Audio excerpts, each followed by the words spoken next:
مولانا روم اور آپ کے جو استاد تھے حضرت شیخ صدر الدین قونوی، ان کی مجلس سے آپ ملنے گئے۔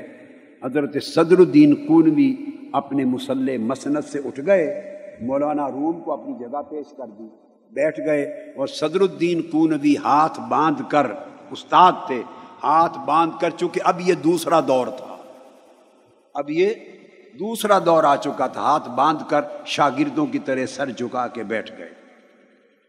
مجلس میں سے ایک شخص نے مولانا روم سے پوچھا، بتائیے فقیر کون ہوتا ہے؟ تعریف بتائیں، فقیر کون ہوتا ہے؟ مولانا روم اس کی طرف دیکھا اور آنکھیں بند کر کے چپ بیٹھے رہے۔ اس نے پھر سوال کیا، بتائیے مولانا فقیر کون ہوتا ہے؟ آپ نے اس کی طرف دیکھا، پھر چپ بیٹھے رہے۔ اس نے تیسری بار پھر سوال کیا، بتاؤ فقیر کون ہوتا ہے؟ آپ نے پھر دیکھا اور چپ بیٹھے رہے۔ جب مولانا روم چلے گئے تو اس نے شیخ صدر الدین قونوی سے کہا، یہ کیا بات ہوئی؟ حضرت صدر الدین قونوی نے کہا، نادان، کوئی بات نہیں ہوئی، وہ تمہیں جواب دے گئے، تمہیں سمجھ نہیں آئی۔ تم نے بار بار پوچھا تھا فقیر کون ہوتا ہے، انہوں نے جواب دیا جو سب کچھ جان کر چپ ہو جائے وہ فقیر ہوتا ہے۔ جو سب کچھ جان کر چپ رہے وہ فقیر ہوتا ہے۔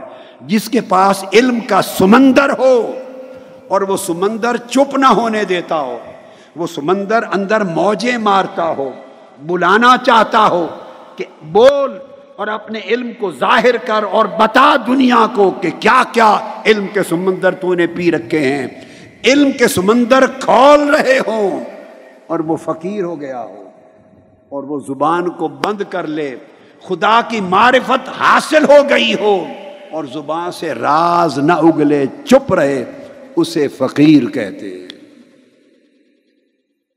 جو برتن بہت زیادہ بجے اور شور مچائے وہ اندر سے خالی ہوتا ہے، اور جو برتن بھر جائے دودھ سے، پانی سے، اس کو انگلی مارے تو پھر وہ بھرا ہوا برتن اتنا شور نہیں کرتا جتنا شور خالی برتن کرتا ہے۔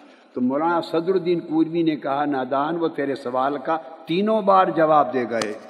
جو سب کچھ جان کر چپ رہے یہ ضبط نفس ہے، یہ مجاہدہ ہے، یہ اپنے نفس پر کنٹرول ہے کہ کوئی پوچھ رہا ہے اور جواب نہ دینے پر تانا ملے گا، اسے آتا نہیں، اسے معلوم نہیں، وہ جان کے چپ رہے۔ یہ کام فقیر کر سکتا ہے، عالم نہیں کر سکتا۔ یہ ایک اینگل ہے بات کا، یہ حضرت صدر الدین قونوی نے سمجھایا۔